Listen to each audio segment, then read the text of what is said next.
Thank you for taking 10 minutes for CNN Student News. We're glad to be part of your Thursday.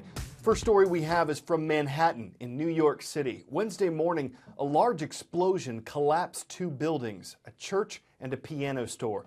Officials aren't certain why this happened, but a utility company said it got a call about a gas leak just after 9 a.m.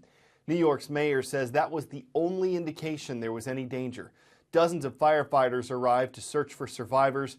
At least two people were initially confirmed dead, but because some were severely injured and others were missing, the death toll may be higher.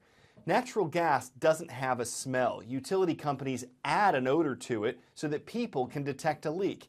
If you ever think you smell it, calling the gas company or 911 is a good idea. See if you can ID me. I'm a method of gathering information. I'm usually done online with help from the public. I've been used in crime investigations and the search for asteroids. I'm crowdsourcing, a way of getting info, often without paying for the help. Crowdsourcing may be able to help in the search for a missing Malaysia Airlines plane. A company called Digital Globe has posted satellite images of the area online. Thousands of people are scouring them, trying to help. Malaysia Airways Flight 370 disappeared early Saturday morning.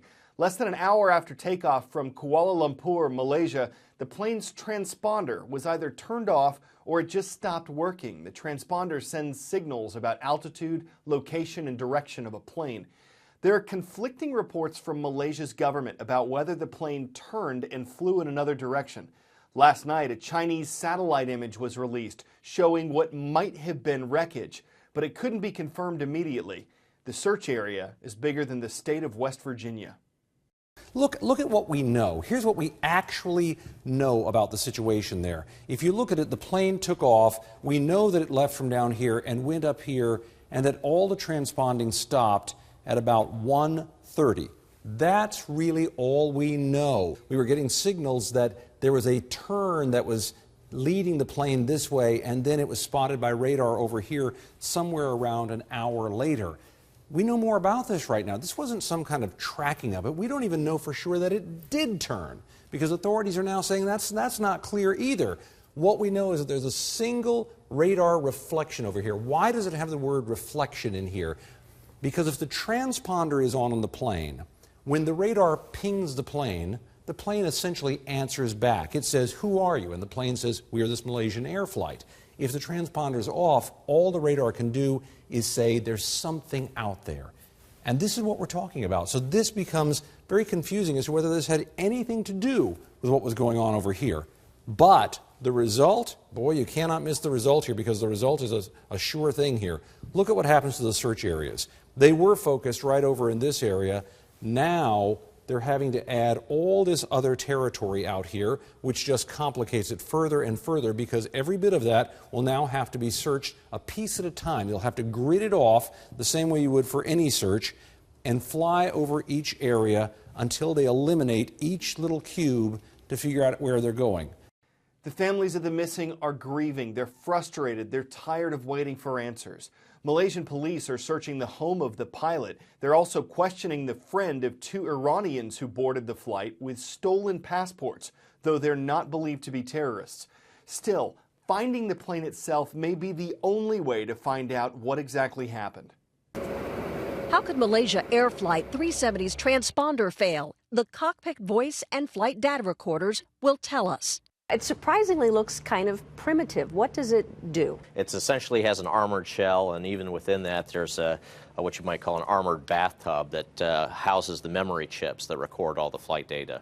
The crucial last 30 minutes of conversation between the pilots is captured on one device. The aircraft's altitude, speed, direction, and hundreds of other parameters measured on the other. On the front of the box, we see a radio beacon that allows the box to be located after a crash. This is housing the solid-state memory chips that are recording all the flight data. So that's the critical part of the unit that needs to be salvaged after an accident. This so-called black box is an older but similar version of the Malaysian plane's recorders. The newer models are about half the size and collect more than 1,000 pieces of data. Which makes them so unique is their ability to survive just about anything. The box is designed for impacts of over 3,400 Gs. This is about 7,000 times what would be a fatal car accident for a human.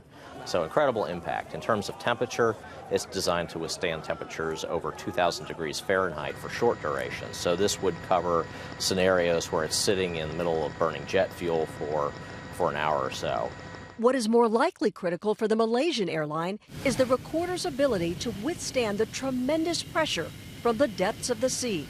The technology has come a long way. Now, aircraft of this era, like this Boeing from 1954, didn't have flight data recorders. It was shortly after the start of the jet age that they became common. Aircraft like the Concorde, which had a major accident, benefit from the advanced technology. But the problem is getting to the recorders fast enough to make them useful. The box emits a signal or beacon in fresh or salt water from as deep as 20,000 feet below. But the battery often runs out in just 30 days. For the Air France flight that went down in the Atlantic in 2009, it took searchers 2 years to find the data recorders because they were far from the wreckage. East Coast, West Coast, and in between. It's time for the CNN Student News Roll Call. We'll start in Marco Island, Florida, home to the Eagles at Marco Island Charter Middle School. Good to see you. As we move across the country, we're taking roll in McAlester, Oklahoma. It's where the Buffaloes roam at McAlester High School. And in the Pacific Northwest, the suns are up. They're shining bright at Southridge High School in Kennewick, Washington. This Women's History Month, we're honoring people like Karen Taylor. She's doing something a lot of your English teachers do. She's giving young people a way to express themselves through creative writing. But the way she got there is a little different. Taylor was a sales executive laid off from her job who used her severance pay and savings to start Right Girl. It's a nonprofit organization to help teenagers in Los Angeles. I blossom with each pen mark. I found myself in the words, "Every girl has a story to tell." Some of our girls are facing some of the greatest challenges teenagers could ever face: pregnancy, incarceration, violence in their family, at school. Those girls need a mentor. They need to be inspired about their own voice. Life in the light can be so bright, nothing can be so pure. Writing and self-expression can give them a tool for moving forward.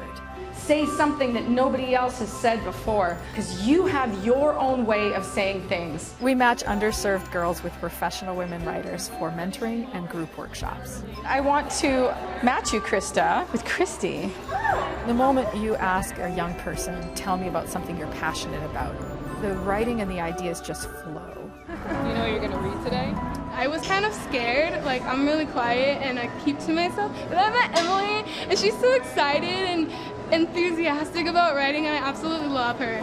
Writing gave me that position in life, like I'm a girl and I have a story to tell. Their senses are diluted by the sparkly things that cross their eye. Thank you. We need to help girls see that their voice matters. You've got a lot of good stuff here, and what I would like to hear more is about you. To give a girl tools to be able to be positive and thrive and rise above whatever challenges she's facing, what's better than that?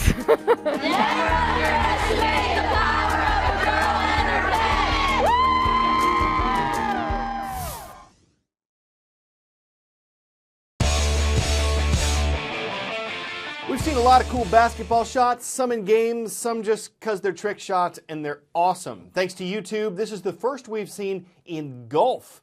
First dude chips it up, sets it up, second dude spikes it, or drives it, might have sliced it. First dude takes credit, says that was cool. That was cool. In golf, you're not allowed to hit the ball twice with one swing, but if two guys hit the ball with one swing each, they're part of a rare club. Their synergy is like iron. They put teamwork over cattiness, making lesser golfers green with envy. I know the puns are sometimes tough to put up with, but we always take a shot at ending on an up note. There'd be a hole in one show without them, and their fans would be really teed off. We're going to golf for now, but hope you'll make tea time for us again tomorrow.